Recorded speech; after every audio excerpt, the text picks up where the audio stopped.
मेरे देश की धरती सोना उगले उगले हीरे मोती। हो मेरे देश की धरती, हो मेरे देश की धरती। अब हर जगह की ज़मीन सोना उगले, मिट्टी सोना उगले, ऐसा तो मुमकिन है नहीं, क्योंकि भारत में मिट्टियाँ अलग अलग प्रकार की हैं। कहीं पे मिट्टी सोना उगलती है तो कहीं पे चांदी भी नहीं। तो दोस्त, क्योंकि भारत में अलग अलग तरह की मिट्टियाँ हैं, तो आज दोस्तों हम मिट्टियों के बारे में पढ़ेंगे। नमस्कार दोस्तों, स्वागत है आपका हमारे यूट्यूब चैनल में। तो आज का हमारा टॉपिक है भारत की प्रमुख मिट्टियाँ। और अगर आप नए हैं इस चैनल पर तो हमारे चैनल को सब्सक्राइब करें और वीडियो को लाइक करना बिल्कुल भी ना भूलें। तो दोस्तों, तो चलिए हम अपनी वीडियो को शुरू करते हैं।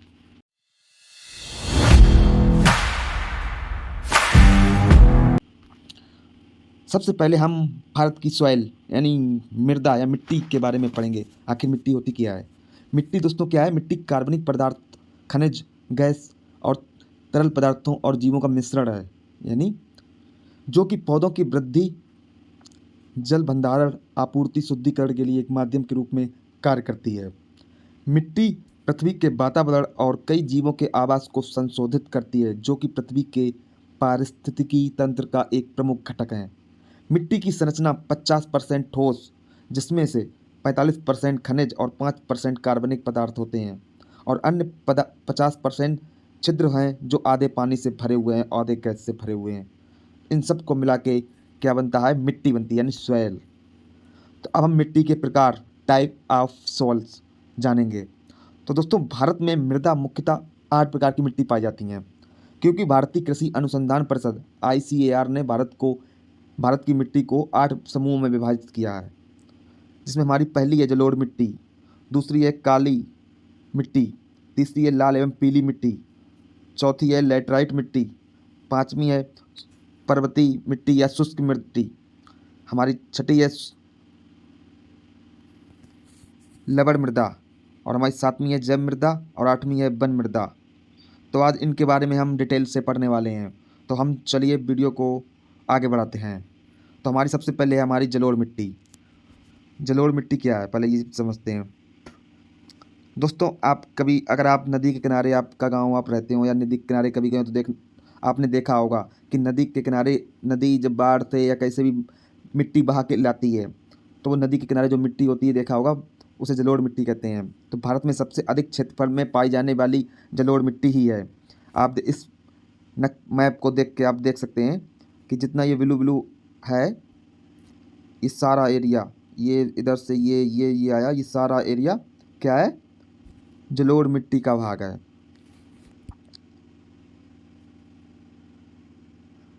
इस मिट्टी को दोमट मिट्टी भी कहा जाता है। जलोढ़ मिट्टी भारत के कुल क्षेत्रफल का लगभग 43.4% भाग पर पाई जाती है, यानी भारत के आधे, लगभग आधे भारत की मिट्टी जलोढ़ मिट्टी ही है। इस मिट्टी का निर्माण कैसे होता है? इस मिट्टी का निर्माण नदी के द्वारा ढोकर लाए गए जलीय पदार्थों को हुआ है। हमने जैसा कि आपको बताया है, इस जलोढ़ मिट्टी का निर्माण जो नदी द्वारा ढोकर लाई गई जलोढ़ी पदार्थों से हुआ। यह मिट्टी भारत की सबसे महत्वपूर्ण मिट्टी भी है। जलोढ़ मिट्टी में नाइट्रोजन, फास्फोरस की मात्रा बहुत कम पाई जाती है। जिस स्थान पर जलोढ़ मिट्टी अधिक पाई जाती है, वहाँ पर फसल के उत्पादन के लिए यूरिया खाद डालना बहुत ही आवश्यक होता है। ध्यान रखना दोस्तों, जिस स्थान पर जलोढ़ मिट्टी होती है तो उसमें यूरिया डालनी बहुत ही आवश्यकता है, क्योंकि वहाँ उस मिट्टी में नाइट्रोजन, फास्फोरस की कमी पाई जाती है।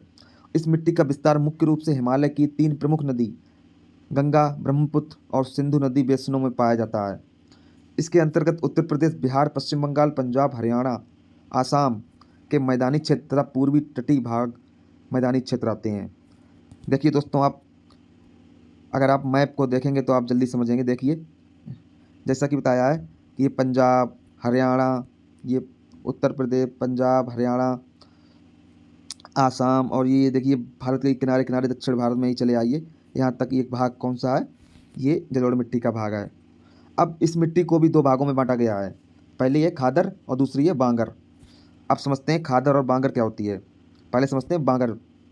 यह पुरानी जलोढ़ मृदा है, जैसा कि हमने बताया, जो नदी के किनारे जो आसपास में मिट्टी होती है, पुरानी मिट्टी होती है, वो होती है बांगर मिट्टी।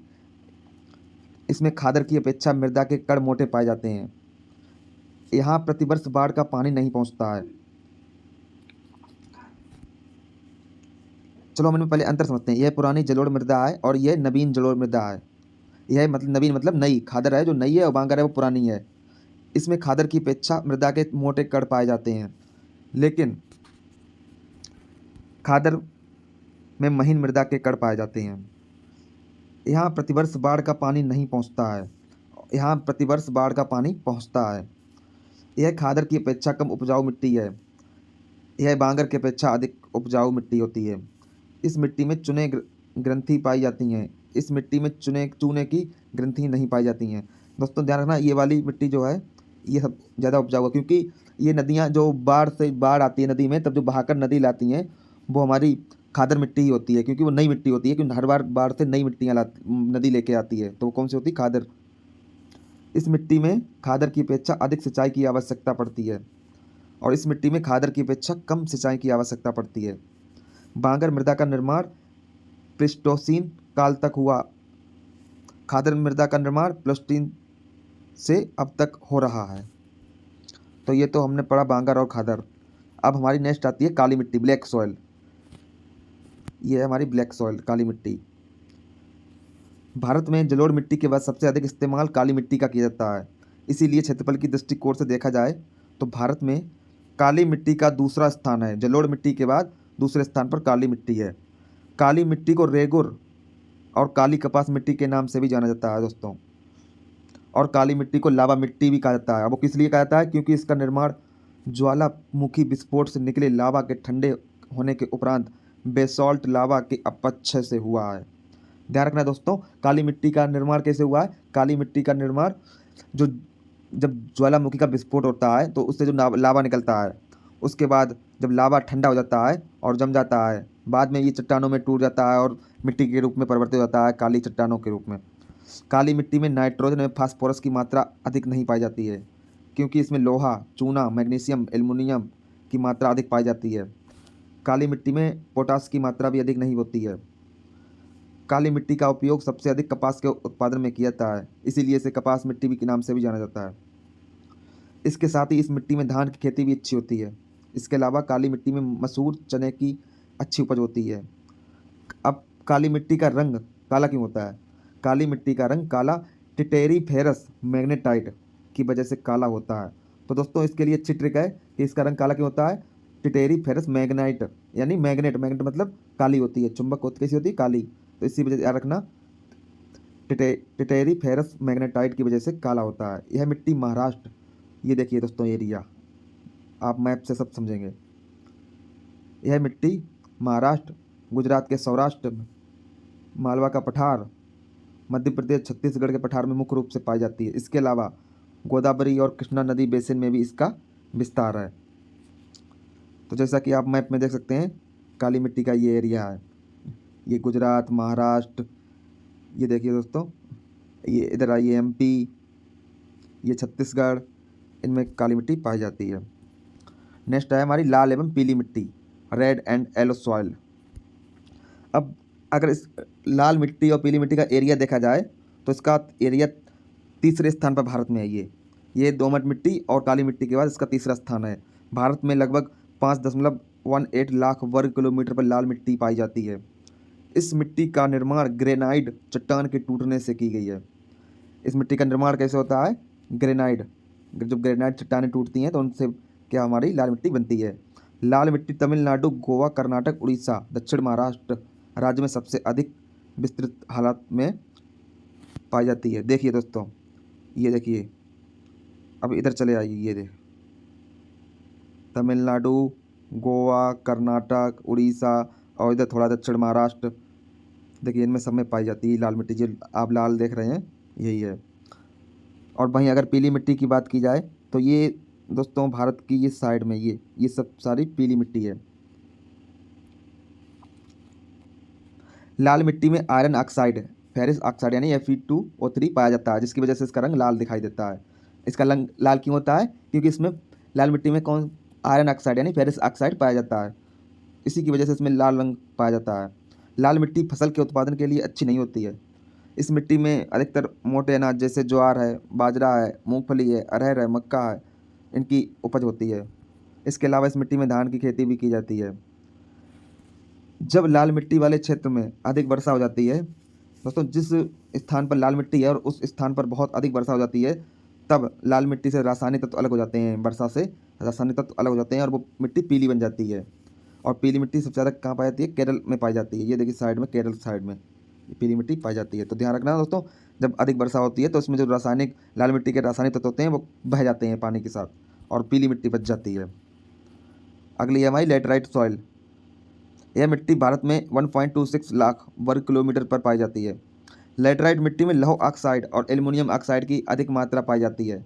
लौह ऑक्साइड यानी एल्युमिनियम ऑक्साइड की मात्रा अधिक पाई जाती है, लेकिन नाइट्रोजन है, फास्फोरस है, पोटास है, चूना है, कार्बनिक तत्व ज़्यादा नहीं पाए जाते हैं। और लेटराइट मिट्टी है वो चाय एवं कॉफ़ी फसल के लिए सबसे उपयोगी मानी जाती है। ये असम साइड भी होती है, बंगाल साइड भी होती है, इसीलिए चाय के लिए उपयोगी होती है। इस मिट्टी का निर्माण अधिक वर्षा से लेटराइट जो चट्टानें होती हैं वो लीचिंग क्रिया द्वारा होता है, जिससे सिलिका और चूने के अंश रिसकर नीचे चले जाते हैं और मिट्टी के रूप में लोहा और एल्युमिनियम के यौगिक बच जाते हैं। भारत में लेटराइट मिट्टी असम है, कर्नाटक है, तमिलनाडु है राज्य में अधिक पाई जाती है। जैसा ये आप ये रेड कलर देख रहे हो, ये सारे एरिया लेटराइट मिट्टी के हैं। ध्यान रखना दोस्तों, जो रेड रेड हैं पॉइंट, वो सारे एरिया किसके हैं? ये देखिए दोस्तों, ये इधर चले जाओ, उधर थोड़ी ये यहाँ पे भी है, ये फिर बाकी ये तमिलनाडु साइड और ये यहाँ पे। नेक्स्ट है हमारी पर्वतीय माउंटेन सॉइल, पर्वतीय मिट्टी। पर्वतीय मृदा हिमालय की घाटियों की ढलानों पर 2700 मीटर से 3000 मीटर की ऊंचाई के बीच पाई जाती हैं। ये देखिए दोस्तों, ये देखिए, ऐसा चित्र से आप समझ सकते हैं, ये पहाड़ी एरिया में पाई जाती है, पर्वतीय एरिया में सीढ़ीदार होती है और यहाँ पे खेती सीढ़ीदार होती है, इसीलिए पर्वतीय मिट्टी जिसमें कंकड़ एवं मात्रा अधिक पाई जाती है वही पर्वतीय मिट्टी होती है, जिसमें इसमें कंकड़ और पत्थर अधिक पाए जाते हैं। पर्वतीय मिट्टी में पोटास और फास्फोरस चूने की कमी पाई जाती है। अब जैसे नागालैंड है, वहाँ झूम खेती होती है जो सबसे अधिक की जाती है। पर्वतीय क्षेत्र में सबसे अधिक गर्म मसाले की खेती होती है। ध्यान रखना, इस ज़मीन में ज़्यादातर मसाले खेती होती है। ये मैप देख के आप समझ ही सकते हैं। ये जम्मू कश्मीर, ये हरी हरी आप देख रहे हो, हरी हरी जो ये एरिया, ये पर्वतीय मिट्टी होती है। उत्तराखंड, उच्चांचल और ये जम्मू एंड कश्मीर और थोड़ा इधर ये साइड, ये सारे हैं पर्वतीय मिट्टी के भाग। अगली है हमारा शुष्क मरुस्थलीय मिट्टी। शुष्क मरुस्थलीय मिट्टी से आप समझते हो कि राजस्थान का संबंध है, मरुस्थल से राजस्थान का संबंध है। तो ये आप जैसा कि आप चित्र में देख रहे होगे, ये मरुस्थलीय मिट्टी यानी मरुस्थली मतलब रेगिस्तान वाली मिट्टी, यानी मतलब बालुई वाली मिट्टी। रेगिस्तान में क्या पाता है? बालू पाई जाती है, रेत पाया जाता है, तो रेतीली मिट्टी यानी बालुई मिट्टी होती है ये मरुस्थली मिट्टी। इसमें घुलनशील लवण और फास्फोरस की मात्रा अधिक पाई जाती है और इनमें नाइट्रोजन है, कार्बनिक तत्व अधिक नहीं होते हैं। ये मिट्टी तिलहन के लिए उत्पादन की सबसे अधिक उपयोगी है। मरुस्थलीय मिट्टी में अच्छी फसल का उत्पादन किया जाता है, लेकिन इसके लिए आपके पास जल की अच्छी व्यवस्था होनी आवश्यक है। जैसा कि आप दोस्तों जानते हैं कि बालुई मिट्टी में पानी की बहुत ज़रूरत पड़ती है, पानी, क्योंकि बालू पानी को सोख लेती है, इसलिए इसमें पानी की ज़्यादा आवश्यकता पड़ती है। इस मिट्टी में ज्वार है, बाजरा है, रागी है, इनकी फसलें अच्छी होती हैं। ये मिट्टी मतलब 1.5 लाख वर्ग किलोमीटर के आसपास क्षेत्र में पाई जाती है। यह प्रकार की बालुई मिट्टी है। पश्चिमी राजस्थान, दक्षिणी पंजाब, हरियाणा एवं उत्तरी गुजरात में पाई जाती है। वही राजस्थान के आसपास के एरिया में, क्षेत्रों में यानी राज्यों में पाई जाती है। ये दोस्तों देखिए, ये है, ये मरुस्थलीय मिट्टी है। अगली हमारी लवड़ी मिट्टी है, क्षारीय मिट्टी बोल सकते हैं जिसे। लवड़ी मिट्टी क्षारीय मिट्टी होती है, जैसे रेह मिट्टी और ऊसर मिट्टी एवं कल्लर मिट्टी भी कहते हैं। अब जिस क्षेत्र में जल की निकास सुविधा नहीं होती है, उसी क्षेत्र में क्षारीय मिट्टी पाई जाती है। अब इस मिट्टी में ये क्षारीय क्यों कही जाती है? क्योंकि इस मिट्टी में सोडियम, कैल्शियम और मैग्नीशियम की मात्रा अधिक पाई जाती है और ये तीनों क्षारीय तत्व हैं, जिसकी वजह से ये मिट्टी क्षारीय हो जाती है। अब क्षारीय मिट्टी का निर्माण समुद्र तटीय मैदान में अधिक किया जाता है। इसमें नाइट्रोजन की मात्रा बहुत कम पाई जाती है। भारत में क्षारीय मिट्टी कहाँ पाई जाती है? ज़्यादातर पंजाब, हरियाणा, पश्चिमी राजस्थान एवं केरल के तटवर्ती क्षेत्र में। और उसमें सबसे अच्छी खेती किसकी होती है? नारियल की होती है। जैविक मिट्टी, ऑर्गेनिक सॉइल। अब जैविक मिट्टी को दलदली मिट्टी भी कहा जाता है, क्योंकि दलदली क्षेत्रों में अधिक मात्रा में जैविक पदार्थों के जमा हो जाने के कारण इस मिट्टी का निर्माण होता है। जब दलदली क्षेत्रों में जैविक तत्व जमा हो जाते हैं तो इस मिट्टी का निर्माण हो जाता है, और ये मिट्टी काली और भारी होती है और बहुत अधिक अम्लीय होती है। भारत में दलदली मिट्टी का क्षेत्र केरल, उत्तराखंड है, पश्चिमी बंगाल में उपलब्ध है, लेकिन मुख्य रूप से यह मिट्टी उत्तर प्रदेश के अल्मोड़ा, सुंदरबन डेल्टा और अन्य डेल्टा क्षेत्रों में पाई जाती है। दलदली मिट्टी में फास्फोरस, पोटास की अधिक मात्रा नहीं पाई जाती है, लेकिन इसमें लवण की अधिक मात्रा पाई जाती है। लवण। दलदली मिट्टी भी फसल के उत्पादन के लिए अच्छी मानी जाती है, खासकर चावल के लिए। ये देखिए दोस्तों, जैविक मिट्टी या दलदली मिट्टी। अब हम याद करने के लिए शॉर्ट में देख लेते हैं, इससे हमें जल्दी जल्दी दोस्तों याद हो जाएगा। सबसे पहले हमारा क्या है, ये मृदा है, किस प्रकार की मृदा है, फिर इनके क्षेत्र हैं, फिर इनमें होने वाली प्रमुख फसलें हैं और इनमें पाए जाने वाले पोषक तत्व हैं। तो पहली हमारी है जलोढ़ मृदा है, और ये भारत के 43.4 भूभाग पर क्षेत्र पर पाई जाती है, परसेंट भाग पर, ऐसे याद रखना। और इसका क्षेत्र कौन सा है, सिंधु, गंगा, ब्रह्मपुत्र, दोआब तथा समुद्री तटीय क्षेत्र इसके जलोढ़ मिट्टी के क्षेत्र हैं। और उसमें प्रमुख फसलें कौन सी होती हैं हमारी, आलू, गेहूँ, धान, गन्ना, तिलहनी एवं दलहनी फसलें। और इसमें कौन से पोषक तत्व अधिक मात्रा में पाए जाते हैं, पोटास व चूने की प्रचुरता। अब हमारी अगली है लाल मिट्टी, और ये भारत के 18.6% भूभाग पर पाई जाती है। और इसका क्षेत्र कहाँ पाई जाती है, संपूर्ण तमिलनाडु, पूरे तमिलनाडु में लाल मिट्टी पाई जाती है, कर्नाटक में, दक्षिण पूर्व महाराष्ट्र में पाई जाती है, उड़ीसा में और मध्य प्रदेश का दक्षिण पूर्व भाग, इतनी एरिया में मृदा लाल वाली पाई जाती है। अब इसमें फसल कौन कौन सी होती है, इसमें गेहूँ हो जाता है, कपास है, मूंगफली है, केला है, तंबाकू है, रागी है, ज्वार है, मक्का है। और इसमें लौह तत्व बहुत अधिक मात्रा में इस मिट्टी में पाए जाते हैं, क्योंकि ये लौह का ही ऑक्साइड होती है, जिसके कारण इसका रंग ही लाल होता है, फेरस ऑक्साइड के कारण। अगली हमारी काली मिट्टी, ये भारत के लगभग 15.5% क्षेत्र पर पाई जाती है, और इसका क्षेत्र है महाराष्ट्र है, गुजरात है, मध्य प्रदेश और तमिलनाडु का लावा क्षेत्र, क्योंकि इसका काली मिट्टी का निर्माण ही लावा से होता है। अब इसमें प्रमुख फसलें कौन कौन सी होती हैं, कपास होता है, गेहूँ होता है, सोयाबीन है, चना है, ज्वार है। और उसमें प्रमुख मात्रा में तत्व पाए जाते हैं, वो हैं पोटास, चूना, मैग्नीशियम। अगली है हमारी लेटराइट मृदा, और ये लगभग 3.74% क्षेत्र पर पाई जाती है, और ये ज़्यादातर कर्नाटक है, केरल है, तमिलनाडु है, असम है, महाराष्ट्र है, उड़ीसा है, इनके पर्वतीय क्षेत्र में पाई जाती है। और इसमें प्रमुख फसलें कौन सी होती हैं, चाय, कॉफ़ी है, रबड़ है, सिनकोना है, काजू है। और उसमें लोहा और एल्युमिनियम बहुत अधिक मात्रा में पाए जाते हैं इस मिट्टी में। अगली हमारी मरुस्थलीय मिट्टी, और ये पंजाब, हरियाणा, राजस्थान और पश्चिमी उत्तर प्रदेश में पाई जाती है।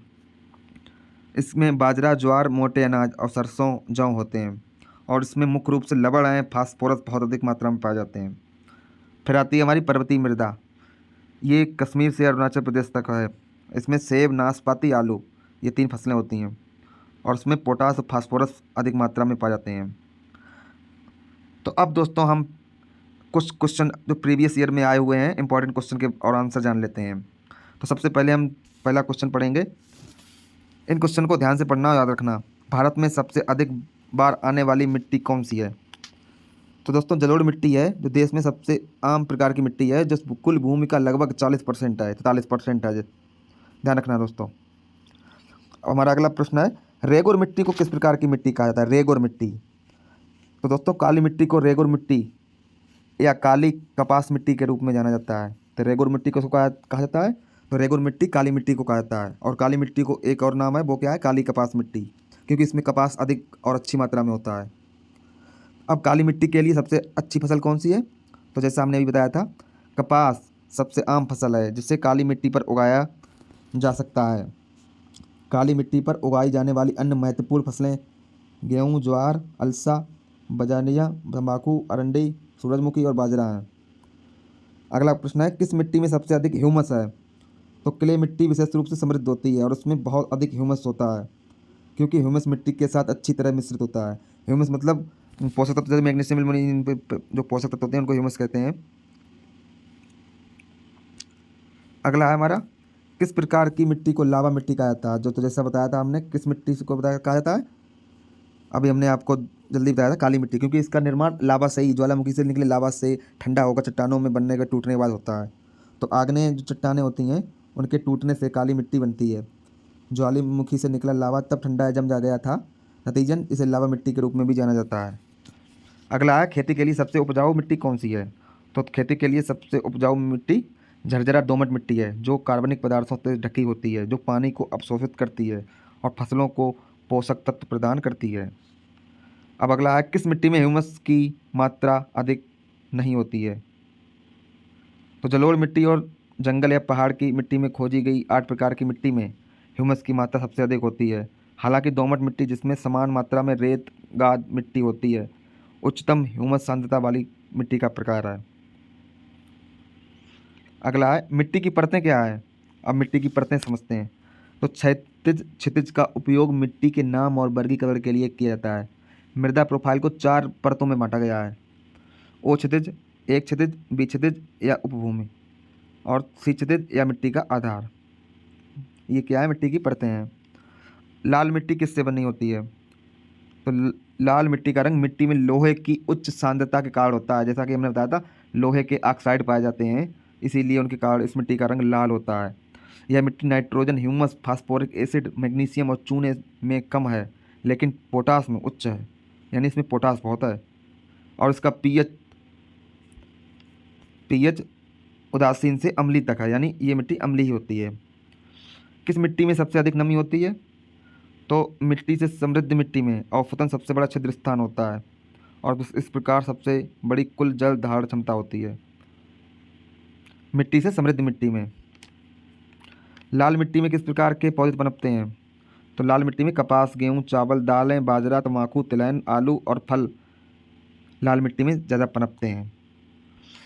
तो दोस्तों, आप हमें कमेंट में बताएं हमारी वीडियो कैसी लगती है आपको, कैसी नहीं। हम आपके लिए हर दिन नया कुछ लेके आते हैं। हर दिन कोशिश करते हैं आपको कुछ अच्छा बताया जाए जिससे आपको समझ में आए। बस हम थोड़ा भी नए हैं तो कोशिश कर रहे हैं, बस जल्दी ही लेकिन हम आपको समझाने में सक्सेस होंगे। लेकिन बस आप हमें सपोर्ट करते रहिए। तो हम मिलते हैं अपने अगले वीडियो में। नमस्कार, राधे राधे, जय हिंद, जय भारत।